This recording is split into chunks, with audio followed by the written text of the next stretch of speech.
Well, I thought even from the start, I thought I liked the energy of the team, and on both sides of the ball, I thought we played really hard defensively, and I thought offensively there was great movement and there was great pace. Now we missed some open shots, but they were the right plays, and if we play like that, we're going to have a good chance to win. And Indiana's been playing great basketball. They're a tough team to match up with. They play hard. They're tough. Play smart. So it's a good win for us. Coach, on a night when you don't have Noel and then you lose Mitch, Taj is a plus 22 out there. What did you get? Yeah, and I think all like in the thing I don't want to overlook is the game that and Taj was fantastic, just what he gave us because he gives you whatever you need. But also the way Julius played was huge for our team, and so his energy energized our team, and then the willingness to make plays and spray the ball out and getting the ball moving side to side, that was huge for us. And then I thought Obi really gave us good minutes as well. So the bigs that we had got the job done, and I was glad to see RJ have the perseverance to keep fighting and work his way through the game. And of course, Derek, I thought Kemba gave us good minutes early on. Derek gave us good minutes. Alec was really good. Quick was huge. So the bench came in and gave us a big lift. Coach, over the last couple games, you've said we have to improve, we have to be better.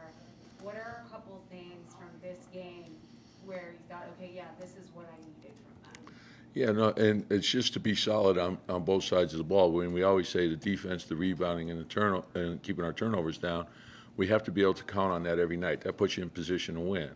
And then if we share the ball offensively, well, I know we're going to score a lot of points. We have a lot of really good offensive players, and if we share the ball with each other and we move, we'll be fine. And we have good depth, and every night it could be someone different.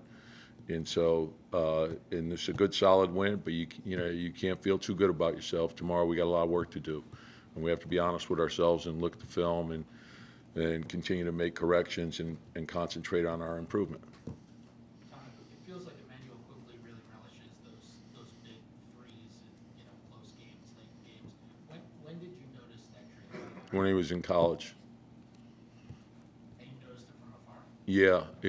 One of my assistants, Dice Yashimoto, was at Georgia, and they played against him. He said, and he called me. I wasn't coaching. I was just traveling around.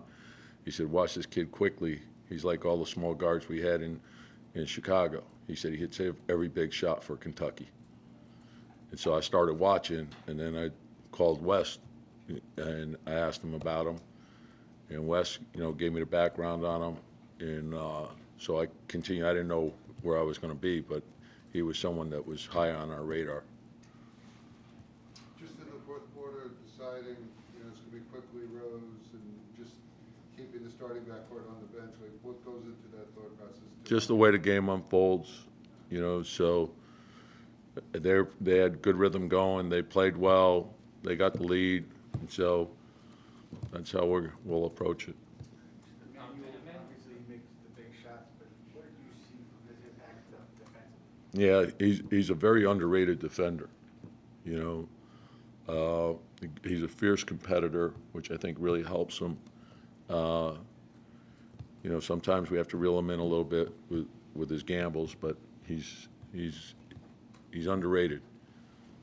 When you see Quickley, looks like he's playing at a different speed sometimes. Is he out of control or under control? No, he's under control.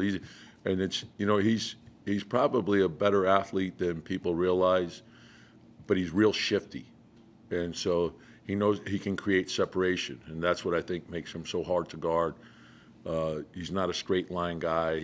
He changes speeds, but he's shifty, and he's always had the ability to draw fouls. He did. If you went back in college, he did the same thing, and so he's not getting those calls right now. But the thing I like, he's real smart, and he's adapted. So he's playing through contact. He's getting fouled a ton, and hopefully people will recognize it down the road. Can you talk about the defensive spark that Burks gave off the bench? Yeah. No, you're making a great point. and Alec, the thing that you like about Alec is he can guard, he can shoot, he can pass, he can dribble, he can guard multiple positions. He can do a lot more switching when he's on the floor. He has good size, he has great toughness. There was a stretch where he was at the point in the fourth when we were resting Derek. He can handle the point, so that it's a Swiss Army knife. You just whatever you need, you got, and he's a top of the line competitor, so that's huge for us. Coach, how important was it, on a night where RJ goes over 6 in the first half? I mean, he comes up 4 for 13, but he still made some big plays and hit some big shots late when you needed him. It seems like he never kind of gets down. Yeah, no, and it's a big plus that he approaches it that way. He never really gets too high, never gets too low, just keeps going, and that's what we wanted. I think he locked into his defense more, and just helped the team any way you can. And then, it was interesting because you got a fast break layup. Taj hit him on a couple of great passes on kickouts, and that's what we were saying. We just don't want to jack up wild threes, but those threes were great rhythm threes. The defense collapse, it's coming inside out, you're stepping into your shot. Beautiful plays, and that's what got him going and got his rhythm going. And he's a tough player, he has good size. We know he's going to end up shooting the ball really well for us. You said Mitchell was nicked up before the game, and did you just re-aggravate the ankle? We'll see where he is after. He just nicked it up a little bit, but he should be fine. Is it unusual for bench guys to be as good a defensive group as this one is? It seems like, when people look at bench guys, they're supposed to come in and score a lot of times. Yeah, and I think we saw it last year, once we got Derek and when we added Taj. I think our defense was great all year last year, but then our bench really took off, and we won a lot of games with our bench last year. And I think they have good chemistry. They've been together now, and they play off each other extremely well. And there's a lot of versatility to the group because they can shoot, they put it on the floor, and they can pass. And so, and they play with a lot of speed. They play with pace. Thanks, Tibbs. Yep, thank you.